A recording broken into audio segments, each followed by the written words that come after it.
জয় শিব শম্ভু।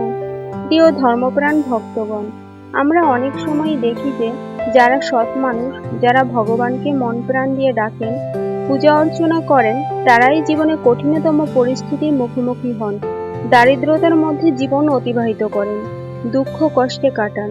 কিন্তু এমন অনেক মানুষ আছেন যারা ভগবানকে মানেন না, যারা কোনোদিনও মন্দিরেই যান না, পুজো অর্চনা করেন না। দেখা যায় সেই সব মানুষের জীবনে ভালো থাকে, আনন্দে অতিবাহিত করেন তাদের জীবনের পথ চলা।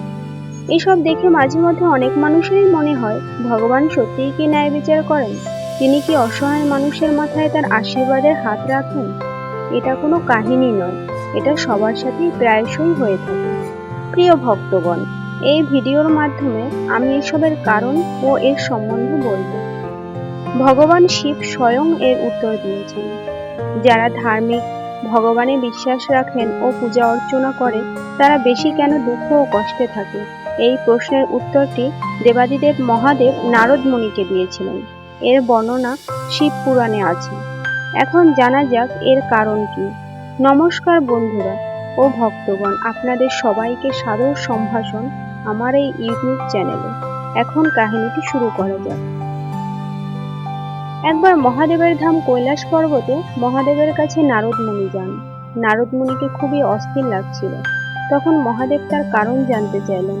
তখন নারদ মুনি দেবাদিদেবকে প্রণাম করার পর বললেন, হে প্রভু, আমার মনে একটি প্রশ্ন চলছে, যদি আপনি কৃপা করে এই প্রশ্নটির উত্তর বলে দেন।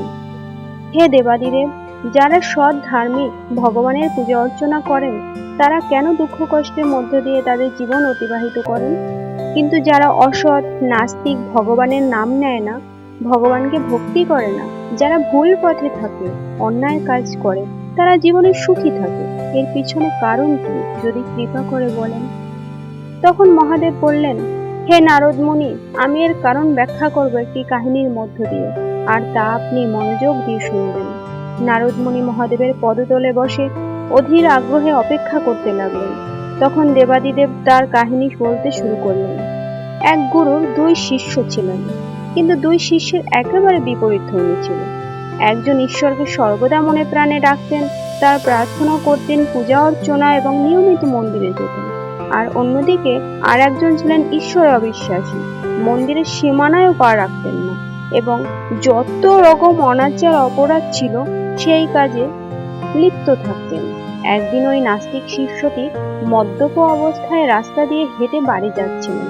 হঠাৎ পথের মধ্যে টাকা পয়সা ভরা একটি ব্যাগ পেলেন। তখন সে আনন্দে আত্মহারা হয়ে চিৎকার করে সবাইকে বলতে লাগলো, আমি বড়লোক হয়ে গেছি, আমি আমার জীবনের সমস্ত কামনা বাসনা এই টাকা দিয়ে পূরণ করতে পারবো। আর অন্যদিকে ঈশ্বরে বিশ্বাসী শিষ্যটি ভগবানের নাম গান করতে করতে মনের আনন্দে বাড়ি যাচ্ছিলেন। কিন্তু হঠাৎ করে তার পায়ে এমন পেরেক বিঁধে যায়, পা দিয়ে রক্ত বের হতে থাকে। ইতিমধ্যে ওই নাস্তিক শিষ্যটি সেখানে এসে পড়ে। সে হাসতে হাসতে তাকে বলেন, তুমি তো সর্বদা ভগবানের চরণে নিজেকে সমর্পণ করেছ, সর্বদা ভগবানের নাম কীর্তন ও আরাধনা করো, কিন্তু তার বিনিময়ে ভগবান তোমাকে কিছুই দিলেন না, উপরন্তু তোমায় আঘাত কষ্ট এসবই দিয়ে যাচ্ছেন। তুমি আমায় দেখো, আমি তো ভগবানকে পুজো অর্চনা করিনি, কোনোদিন মন্দিরেও যাইনি, মহাদেবের কাছে মাথা ঠেকাইনি, ঘরে পুজো অর্চনাও করিনি, কিন্তু তাও আমি কত সুখী, আমার কোনো টাকার অভাব নেই, আমি কত প্রসন্ন থাকি সর্বদা। এই কথা শোনার পর ওই শিষ্যটির বুক কেঁপে উঠল এবং মনে মনে ভাবতে লাগলো, সত্যিই তো, ও তো কখনো ভগবানকে ডাকে না, মন্দিরেও যায় না, ঠাকুরের নাম গান করে না, তাও তো ও কত খুশি থাকে, সুখী থাকে। আর আমি সর্বদা ভগবানকে স্মরণ করি, পুজো অর্চনা করি, তাও আমি এতটা দুঃখী, গরিব হয়ে জীবন অতিবাহিত করছি। এইসব ভেবে চিন্তে সে তার গুরুর কাছে যায় এবং এই প্রশ্ন তাকে জিজ্ঞেস করে। তখন গুরুদেব মৃদু হেসে তাকে বললেন, ভগবান যা করেন তা মঙ্গলের জন্য করেন, যে যেমন কর্ম করবে সে তেমনই ফল ভোগ করবে। তুমি কি জানো আজ তোমার পায়ে পেরেক কেন বিঁধল, আর ওকে ব্যাগ ভর্তি টাকা কেন দিলে? তুমি গত জন্মে অনেক পাপ করেছিলে, আর ওই পাপের জন্য তোমার আজকে মৃত্যু হওয়ার কথা ছিল, কিন্তু তুমি বেঁচে গেলে, কারণ তুমি মন্দির থেকে ভগবানের নাম করতে করতে ফিরছিলে, মন্দিরে ভগবানকে পুজো দিয়েছিলে, তাই তুমি এখনো বেঁচে আছো। তোমার পায়ে একটা শুধু পেরেক বিঁধেছে, এখন তোমার ওই সহপাঠীর কথা শোনো। ও গত জন্মে এক মহান ঋষি ছিল।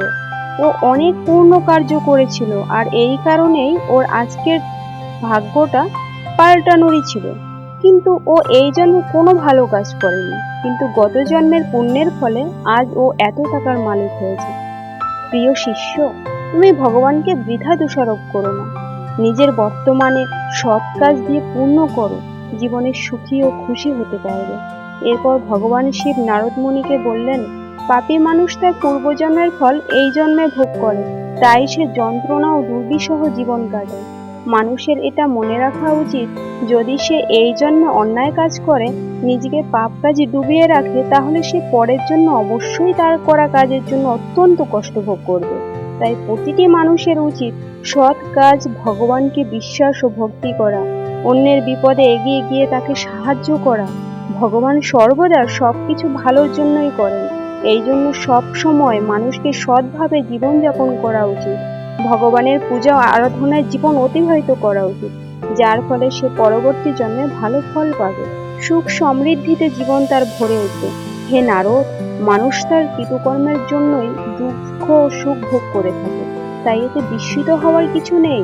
যে ভালো কর্ম করবে সে ভালো ফল পাবে, আর যে খারাপ কর্ম করবে সে খারাপ ফল পাবে। প্রতিটি মানুষকে তার কর্মের ফল কোনো না কোনো সময়ে, কোনো না কোনো জন্মে অবশ্যই ভোগ করতে হবে।